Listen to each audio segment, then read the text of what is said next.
tashar al'umma. Ku dare ku danna mana alamar subscribe, ku danna mana ƙararrawa domin samun shirye-shiryenmu da zarar mun dora. Katsina da Gobir TV tashar al'umma, ku daure ku danna mana alamar subscribe, ku danna ƙararrawa domin samun labaran duniya da tarihin magabata. Assalamu alaikum wa rahmatullahi wa barakatuhu ma'abuta wannan YouTube channel mai albarka Katsina da Gobir TV. Yanzu za ka saurari sharhin jaridan mako na jamhuriyar Nijar. Idan wanka shine farkon zuwan ka daure ka danna mana subscribing ko kuma abone, sannan kuma ka danna mana alamar ƙararrawa ta da ka samun shirye-shirye mu da zarar mun dora. Mun gode. Katsina da Gobir ta ku ci. Kuma zan gabatar.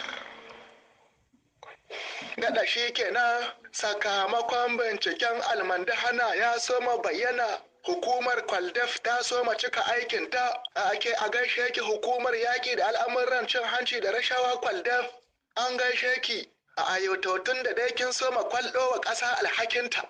A yanzu haka hankulan ɓaran ƙasa suna can hudu sun tashi a rike-rikice na ganin cewa hukumar Kwaldef ta soma aiwatar da jan ƙoƙarin aiki na bankaɗo tarin mutane waɗanda suka tattaki dukiyar ƙasa ta ɓarauniyar hanya. Jaridar Lanketar kace tulin tarin kammalallun rahotannin ayyukan bincike da dama ne ita dai wannan hukuma ta Kwaldef ta karba daga cikin hannuwan tsohuwar hukuma ta yaki da al'amuran cin hanci da rashawa a Nijar cewa da Alsiya da na sifetoci masu bincike, sannan ga wannan jerin mutane waɗanda aka tuhuma da laifuffukan kudin kurna da dukiyar ƙasa ga sunan jeri waɗanda ake ta kira da su je su bada bayani a gaban wannan hukuma ta Kwaldef. Jaridar ta ce yau a cikin jerin mutanen da ita hukumar ta Kwaldef ta yi kira a gabanta akwai tsohon ministan gidan gona shugaban jam'iyyar MPR jamhuriya cewa da Abuba Albade, shi ma wai Kwaldef ta yi kiran shi. Tsohon ministan gidan gona Abuba Albade ya je a gaban ita wannan hukuma a cewar jaridar akan batun wani rahoto na aikin binciken sifetoci waɗanda suka gano wata alamar digirgire wata murɗiya wai da ake tsammanin ta wakana a lokacin shi a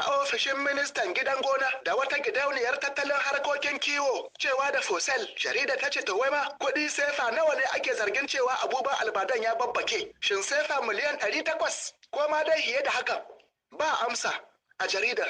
Ta ce malam yanzu ne aka soma yanzu ne aka soma sauraron jerin gurzan barayin ƙasa. Ta ce saboda hukumar ta Kwaldef da gaske take ta hawa kama aikin ta ba wasa kuma ba sani ba sabo. Ta ce duk wani barawo da ya san ya saka da ya san ya yi hida ya yi wa dukiyar ƙasa zarar tun to ya maido. Ta ce ai kana gani ta bakin shugaban hukumar ta Kwaldef Kanal Abdulwahid Jibo, hukumar ta Kwaldef ta yi kokarin karɓo makodan kuɗaɗe sefa kuɗi sefa miliyar 15 da miliyan 744 da 'yan kai ga hannun mazurai. Ta ce tuni dai kuɗi sefa miliyar 12 da miliyan 38 da 'yan kai hukumar ta riga ta zuba su a cikin asusu bitalmanin ƙasa. Saura kuɗi sefa miliyar 3 da 'yan kai da ake zaman shirin karɓowa.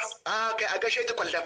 A gaishe ki. Jaridar Lotin Republican ta ce to ku dakata akwai sarkakiya nan haka tsakanin Kwaldef da kungiyar alƙalan shari'a Saman, inda ita kungiyar ta alƙalan shari'a Saman ta fitar da wata sanarwa a wannan mako inda ta yi kashedi zuwa ga Kwaldef dan kar a je ta yi tsambare a cikin tafiyar wannan aiki nata. A cikin sanarwar Saman kin ta ce ta yi la'akari da furucin da shugaban hukumar Kwaldef kin yayi a kwanakin ba cewa wai aikin da ake zaman jira su yi akwai sauran dosiye suna can ga hannuwan juju suna can ga hannuwan hukumomin shari'a. Akwai dosiye waɗanda ba su ga hannunsu yace suna nan ma suna ta yin kokarin ganin wace hanya za su bi na su ga cewa sun karɓo waɗannan dosiyan ga hannunsu su yi aikin da ake zaman jiran su. Saman kin tace to idan aka yi hakan ba a yi daidai ba to ganin hakan ne yasa ita kungiyar ta Saman ta yi kira ga abokan aikin ta magoya bayan ta alƙalan shari'a waɗanda ke cikin ita wannan hukuma ta Kwaldef da su kaurace wa wannan hukuma ta Kwaldef. Yo ai ba ma tsakanin Kwaldef kin da Saman kin ba kadai ne aka samu sabani, hatta da tsakanin Kwaldef da mambobin tsohuwar hukumar Alsiya ta yaki da al'amuran cin hanci da rashawa. A nan ma an samu wani sabani. Jarida ta ce shi da kanshi shugaban hukumar ta Kwaldef ya yi furucin cewa ai mambobin tsohuwar hukumar Alsiya sun da gargazar da na'urar kundi ma'ashiyar takaddun bayanai. Ta ce nan take mambobin tsohuwar hukumar ta alsiya suka mayar da martani suka sanar cewa dukkanin takaddun bayanan da ake bukata suna nan ashe ba a lalata komai ba. Ta ce abin ƙarin haske a nan shine wato takaddun dosiye na binciken da ita hukumar ta alsiya ta yi a lokacin dosiye 121 da kuɗi sefa miliyan 200 da motoci guda 11 da kayayyaki na buro. Ita kwaldaf kin ta gada daga hannun tsohuwar hukuma ta alsiya. Jarida ta ce ga labari na baya-bayan nan cewa ma ake wai a farkon wannan mako an ma wani zaman taro na faɗa wa juna gaskiya a tsakanin mambobin hukumar ta kwaldaf da mambobin tsohuwar hukuma ta alsiya, inda a nan ne aka fahimci juna.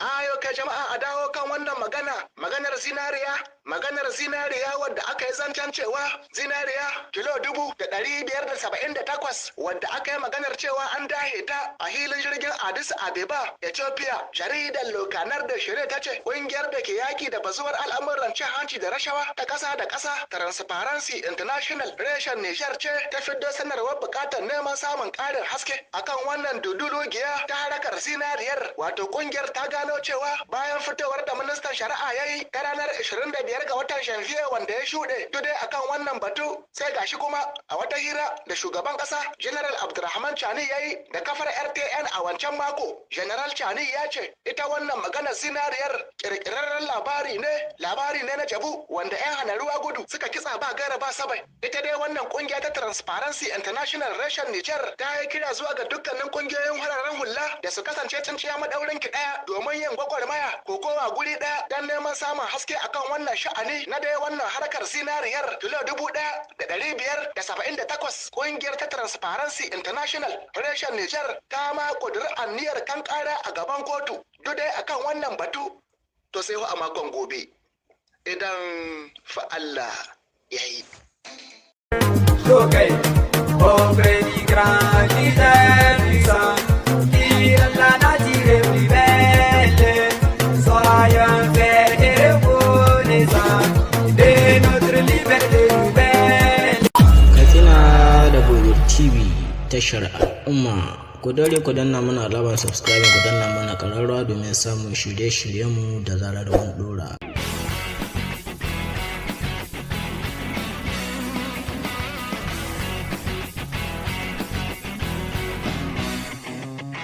Bienvenue à ce numéro du Journal des Journaux paru du 26 février au 3 mars 2024. Un numéro que nous entamons avec des faits ayant marqué l'actualité nationale durant la semaine écoulée. À cet effet, découverte d'une cache d'armes à Niamey, l'enquête révèle des complicités civiles, titre entre autres à sa une l'hebdomadaire Le Courrier. Pour qui la France, on l'aura compris, n'a pas lâché son os et tient à le mordre, tant qu'elle pourrait ne pas se rendre compte qu'elle ne peut plus rien arracher pour les plaisirs de ses gourmandises et de ses festins désormais perdus au Niger, depuis que le peuple et son armée décidaient de se libérer d'elle et d'aller à une nouvelle aventure. Mais il y a pire selon le journal qui renchérit, qu'en tout cas, selon certaines indiscrétions et indices de l'enquête, quelques hommes et notamment des hommes politiques de l'ancien régime seraient soupçonnés d'être impliqués dans cette scabreuse affaire qui n'a pas encore révélé certains de ses secrets et des non-dits que des folies d'hommes qui perdaient le pouvoir pouvaient avoir depuis qu'ils perdaient des privilèges. Qui donc peuvent être ces audacieux, disons inconscients, à comploter avec l'impérialisme pour déstabiliser leur pays? Se demande Le Courrier. Levée des sanctions de la CEDEAO contre le Niger, David contre Goliath. L'AES bat la CEDEAO par chaos, s'exclame dans sa rubrique Nation, l'hebdomadaire satirique Le Canard en furie. Pour qui finalement, en voulant nuire aux États du Sahel, la CEDEAO aura causé du tort à ses propres membres, dont certains viennent récemment de se confesser publiquement le complot de la CEDEAO contre les États du Sahel. En levant aujourd'hui ces sanctions iniques, elle agit par contrainte que par volonté, sous la pression de ses incohérences internes, comme le cas actuel sénégalais, qui l'amène tout droit vers sa dissolution pure et simple prochaine. L'AES sort donc triomphante de cette lutte homérique menée depuis des mois au Burkina Faso, Mali et Niger contre une CEDEAO instrumentalisée et inféodée à la France, constate le satirique, pour qui elle symbolise tout simplement le fait que ces États sahéliens étaient dans leur bon droit de prendre leur destinée en main, conformément aux aspirations souverainistes de leur peuple. C'est la justesse d'un combat qui lui assure son aboutissement heureux, conclut Le Canard en furie. Niger, la CEDEAO a levé les sanctions, mais à quand la réparation des conséquences? s'interroge dans sa parution en date du 29 février le quotidien privé Mouria La Voix du Niger. D'après qui, il est donc plus simple de demander d'abord réparation à la CEDEAO pour les conséquences de telles sanctions avant d'ouvrir tout sujet sur le retour ou non des États membres de l'Alliance des États du Sahel au sein de l'organisation communautaire régionale ouest-africaine. La Cour de justice de la CEDEAO, si celle-ci n'est pas refusée par les 3 pays membres de l'AES, elle pourrait être saisie aux fins de réparation de dégâts causés et pertes occasionnées par les dites sanctions. Aussi, à défaut de pouvoir remettre en l'état certains cas, des dommages et intérêts doivent être payés dans le but de compenser les dommages subis selon le quotidien pour qui, pour pouvoir continuer à exister, la CEDEAO a tout intérêt à travailler à réaliser une CEDEAO des peuples et des dirigeants africains travaillant pour la protection et la promotion des intérêts des populations. Si les dirigeants de la CEDEAO se laissent influencer par des forces politiques extérieures, l'organisation disparaîtra inexorablement, conclut Mouria La Voix du Niger. Levée des sanctions sur le Niger, les regards désormais tournés vers le CNSP, titre dans sa rubrique Actualité Niger Interhebdo, qui rappelle que la bonne nouvelle est tombée en fin de journée du 24 février dernier à l'issue du double sommet des chefs d'État de la CEDEAO et de l'UEMOA à Abuja au Nigeria. Aujourd'hui, dans tous les grands centres administratifs du Niger et sur les réseaux sociaux, la levée des sanctions est célébrée comme un grand soulagement au moment où s'approche à grands pas le mois béni de Ramadan et la période de grande chaleur selon le journal pour qui le rétablissement de la fourniture du courant annoncé concomitamment par les autorités nigérianes, va soulager la population. La balle est désormais dans le camp du CNSP pour apprécier les conclusions de ce double sommet de la CEDEAO et de l'UEMOA d'après Niger Interhebdo. Sur un tout autre plan, événement du 26 juillet 2023, Macron aurait proposé 60 milliards au général Tchani, titre à sa une hebdomadaire Le Monde aujourd'hui, qui nous apprend que la proposition aurait été faite pendant les toutes premières heures du coup d'État, avant la tenue du sommet extraordinaire du 30 juillet 2023 de la CEDEAO consacré à la situation politique au Niger. En cas d'acceptation, les autres membres du CNSP auraient eu également un traitement spécial avec de fortes sommes d'argent, des passeports diplomatiques de la Côte d'Ivoire et des résidences à Cocody pour passer leur exil doré. Le tout accompagné d'une amnistie pour les agissements du 26 juillet 2023. Mais, malheureusement pour Macron et Alassane Dramane Ouattara à l'origine de cette offre, le président du CNSP aurait catégoriquement repoussé cette avance qui aurait symbolisé pour lui un manque de considération à l'endroit de l'action salvatrice du 26 juillet 2023, tel que rapporté par le journal qui nous apprend davantage. Fou furieux de s'être fait ainsi débouté par ce qu'ils appelaient la junte militaire, Macron et Ouattara auraient décidé de passer par la CEDEAO via des sanctions et la menace de l'option militaire pour tenter d'obtenir ce qui n'aurait pas été possible par la concupiscence. C'est sans doute le caractère incorruptible du CNSP qui aurait beaucoup fait peur à Macron, qui aurait craint pour l'avenir de la France au Niger, selon l'hebdomadaire Le Monde aujourd'hui pour qui ce serait aussi l'une des raisons pour lesquelles le général Tchani se sentirait à l'aise pour parler de Macron et de Ouattara sans langue de bois, droit dans les yeux, car il savait désormais les dessins noirs de la France-Afrique au Niger. Point de presse des responsables du FSSP, 7 512 930 928 francs enregistrés par le Front en 4 mois, titre dans ces colonnes l'hebdomadaire La Roue de l'Histoire Info, qui nous apprend que telle est la moisson du comité de gestion de fonds de solidarité pour la sauvegarde de la patrie mise en place en novembre 2023. L'information a été annoncée par la présidente du dit comité, Mme Brare Kijermakoy, le 19 février dernier à travers un point de presse qu'elle a animé au siège du dit fonds, 6 à l'ancien immeuble du ministère des Finances, tel que rapporté par l'hebdomadaire qui poursuit. Il faut préciser que pour les contributions en nature, le fonds a réceptionné 1063 bourses d'une valeur de 958 834 000 francs CFA, toutes affectées au ministère de la Défense nationale. Ainsi, les produits pharmaceutiques ont été affectés au ministère de la Santé publique, les véhicules au FDS et les produits périssables aux orphelinats, nous apprend La Roue de l'Histoire Info qui renchérit. Par ailleurs, le FSSP a acquis sur fonds propres 164 véhicules affectés aux forces de défense et de sécurité. Insécurité AES, les échos du front, titre dans sa rubrique à sécurité, l'hebdomadaire Écho du Monde, qui nous apprend qu'au Niger, la patrouille mixte de Boboy a saisi environ 1980 explosifs auprès de 2 individus au guidon de leur moto qui, après les interrogations, ont affirmé qu'ils se rendaient à Niamey avec le colis du crime. L'un a pu s'échapper de la NAS à Etendu et l'autre fut capturé. Entre le 14 et 15 février dernier, le journal dit apprendre de sources dignes de foi que des hommes armés non identifiés sont venus dans la commune rurale de Farka au guidon de leur moto pour sommer une famille à la lisière du village de quitter ou de déménager de là, que la prochaine fois, ils viendront pour attaquer Farka et qu'ils ne veulent pas que quelque chose leur arrive. N'est-ce pas un message à l'intention du village tout entier de déménager? Se demande l'hebdomadaire qui poursuit que la même sommation a été donnée dans presque tous les villages autour de Sanam et Abalak dans le département de Filengue pour que les villageois abandonnent tout et partirent. Au Mali, à Ansongo le 24 février, une équipe de FAMA a procédé à une série d'arrestations dans la ville. Des commerçants et éleveurs au nombre de 5 soupçonnés d'être de connivence avec le groupe terroriste EIGS ont été arrêtés et conduits dans un camp militaire pour nécessité d'enquête des services compétents de l'armée, nous apprend également le journal qui fait écho du cas burkinabé où à Fadangourma, la brigade de la gendarmerie a appréhendé des fraudeurs le dimanche 25 février 2024. Ces malfrats transportaient du carburant qu'ils revendaient aux terroristes. Ils remontaient de Ouaga avec le carburant qu'ils allaient revendre à Namouno, une zone réputée pour être sous occupation terroriste, selon Écho du Monde. Comment Issoufou Mahamadou a monté son opération de déstabilisation du Niger, titre à sa une l'hebdomadaire L'Éclosion, qui constate que les laboratoires de l'ancien président Issoufou Mahamadou, l'homme à l'origine de tous les malheurs de notre pays depuis plus d'une décennie, tourne à plein régime depuis quelques jours. Il a réveillé et lancé tous ces démons qui sommeillaient depuis le 26 juillet 2023. Objectif selon le journal, rompre la confiance entre le CNSP et le peuple nigérien pour fragiliser et déstabiliser le Niger. Issoufou Mahamadou veut désormais venger son fils Abba, emprisonné depuis plusieurs mois, et ses amis fidèles et compagnons que sont Pierre Foumakoye Gado, Kalla Moutari et bien d'autres.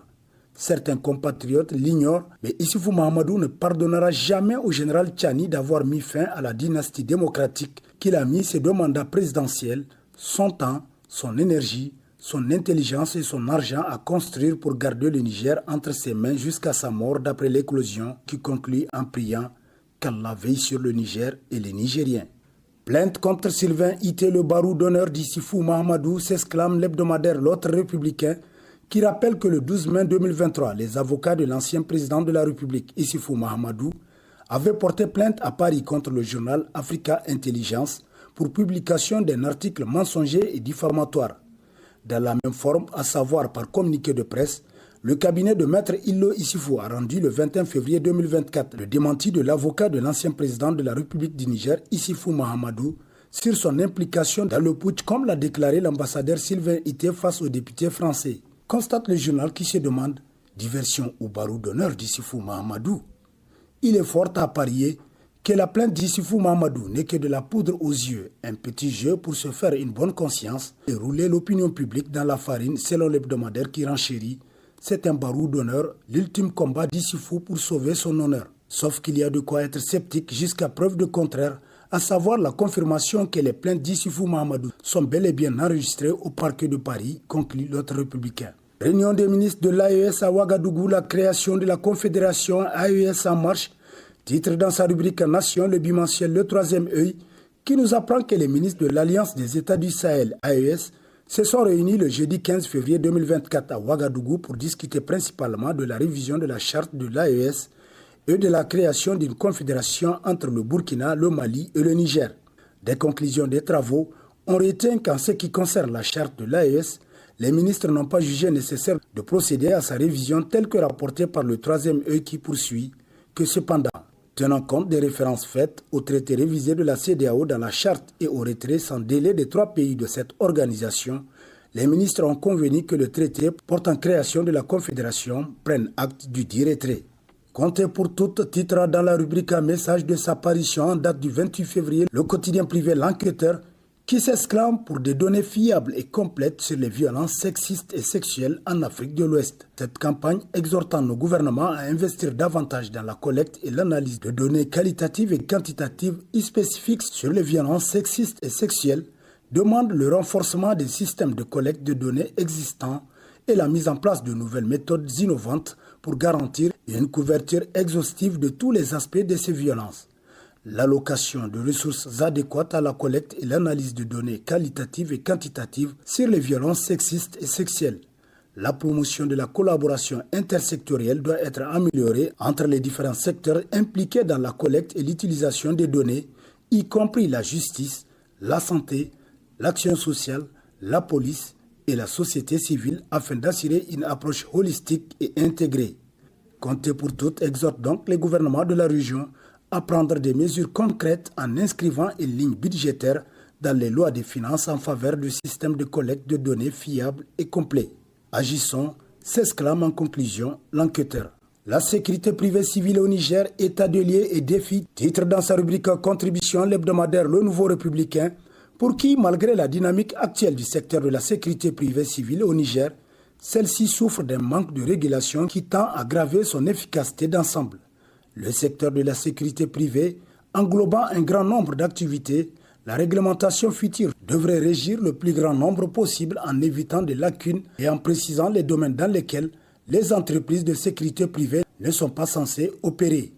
L'octroi de la licence permettrait cette clarification, d'où la nécessité de déterminer les conditions d'octroi de celle-ci, conclut le Nouveau Républicain. Dosso, inauguration du complexe Olympe Africa, un joyau construit à 127 millions de francs CFA sur un terrain de 8 hectares, titre dans sa rubrique sport hebdomadaire Niger Times, qui nous apprend que situé non loin du stade régional, ce joyau est le premier du genre au Niger qui se classe 4e dans la sous-région après le Soudan, la Côte d'Ivoire et le Bénin. Le journal nous rappelle que la construction de ce complexe a commencé le 28 novembre 2021 avec le dépôt de la première pierre. C'est un espace multisport constitué d'un bloc administratif, d'un terrain de football, de volleyball, de handball, de basketball et autres. Pour les athlètes, c'est une fierté d'acquérir ce centre multisport qui d'ailleurs est unique au Niger selon Niger Times. Et sur ce prend fin le présent numéro de la revue de presse. Prochain rendez-vous, plaise à Dieu dans une semaine avec toujours la même passion de vous servir. Bonne lecture et au revoir.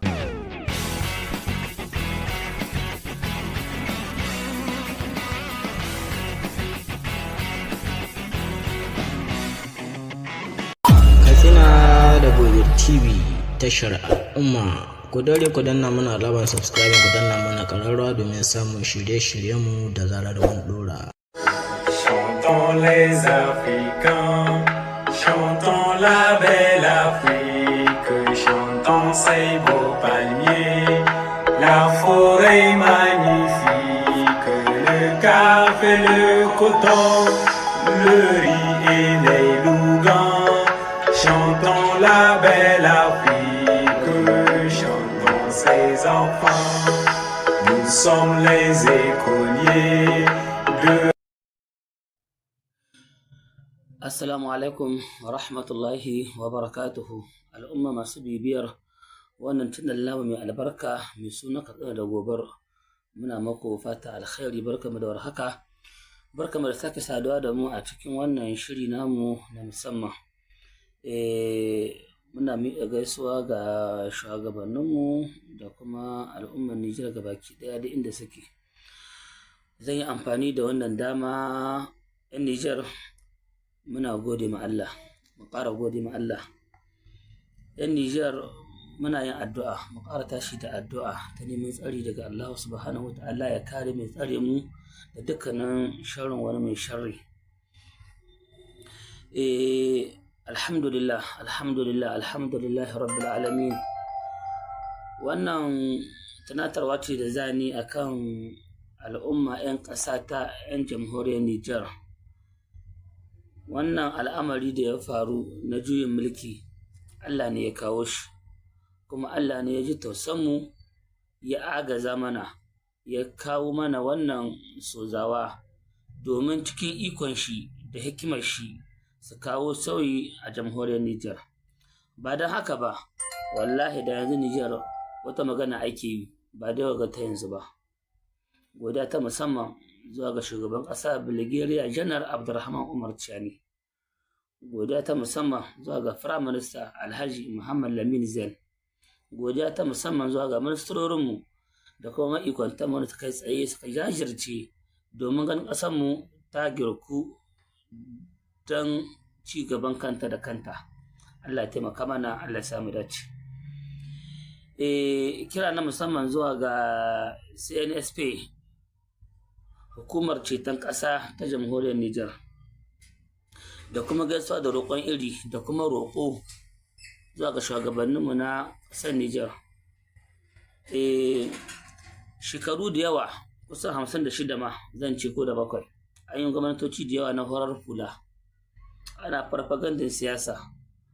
To duk shugaban da ya shigo alƙawalli kusan 5 yake ma 'yan ƙasa, musamman talakawa. Kowa sai ce talakawa, duk shugaban da haudan talakawa ke cewa mu mun zo ne mu taimaka ma talaka a ceci talaka. To talaka wani irin taimako yake so a yi mashi? Alƙawalli 5. Na farko za ka ji an ce za a inganta ilimi, za a inganta lafiya, za a gyara hanyoyi, za a rage tsadar rayuwa, za a rage haraji. Wannan abubuwa guda 5 su talaka yake bukata a kullum a mishi, amma kuma kullum cewa ake za a yi, amma kuma gashi na wurin harkoki sai a hankali.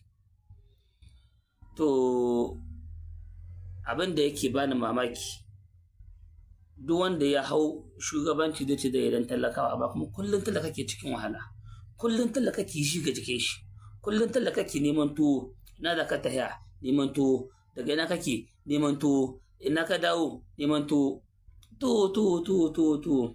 Allah sauka mana. Alhali kuma akwai abubuwan idan aka matalaka insha Allah ta'ala zai nemi tuwo cikin sauki ba tare da an sha wahala ba. Alhamdulillah rabbil alamin. Abu na farko shine ina kira ga hukumar cutan ƙasa don Allah a taimaka a rage mana farashin man fetur. Abu na biyu, don Allah wurin lahiya, don Allah a taimaka a ƙara rage ma mutane farashi domin lafiya.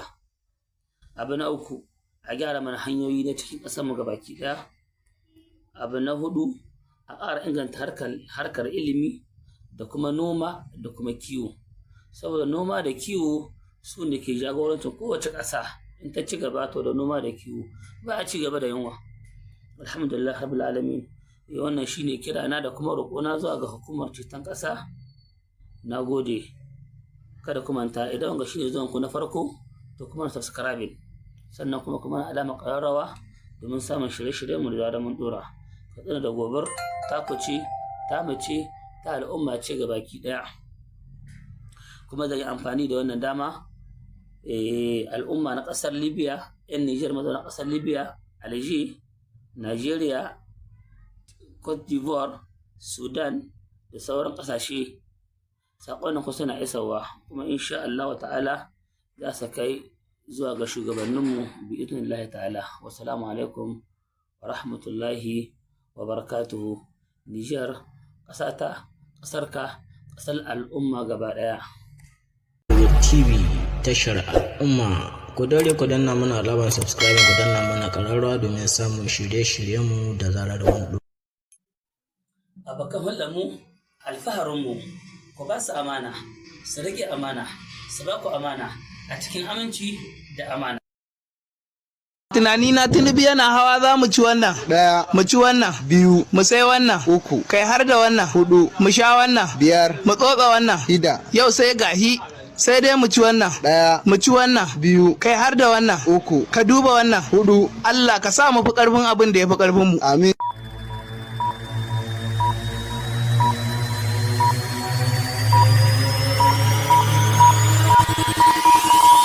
Katsina da Gobe TV tashar al'umma, ku daure ku danna mana alamar subscribe, ku danna mana ƙararrawa domin samun shirye-shiryenmu da zarar mun dora.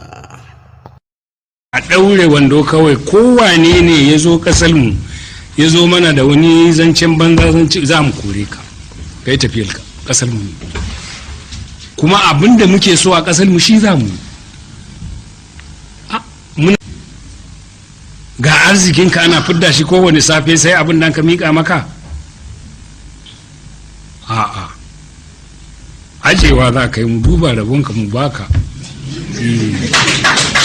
Haka ake, amma ba kai za ka ɗauka ka ba mu ba, mu ya kamata mu cire mu baka naka. To waɗannan abubuwa su ne kawai yanzu, wannan kuwa abun lokaci ne, wuce yake, komin daɗewa wuce yake. A rayuwa na yi tafiye-tafiye ƙasashe daban-daban, amma ban taɓa ganin wata ƙasa wacce ta burge ni ba irin Nijar. Ba don komai ba, sai dan dalilan da zan kawo. Dalili na farko shine, a tunanina idan har aka ce da ƙasa ta Indiya, zai wahala a samu ƙasa wacce suke kishin ƙasar nasu tamkar Nijar. Sannan kuma zai wahala ka ga wani ɓata gari ya zo yana cutar da ƙasan wanda ya gagari ƙasan. Kuma zai wahala ka ga wani ya zo yana zagin shugaban ƙasa. Ko ka ga wani malami yana cin zarafin wani malami ko kuma yana zagin wani daban. Ba don komai ba sai don kishin da suke ma ƙasa. Idan aka zo magana akan iya mu'amala, idan har ka ƙulla alaƙa da ɗan Nijar, ba za ka ƙara Katsina da Gobir TV tashar al'umma, ku daure ku danna muna alamar subscribing, ku danna ƙararra domin samun labaran duniya da tarihin magabata.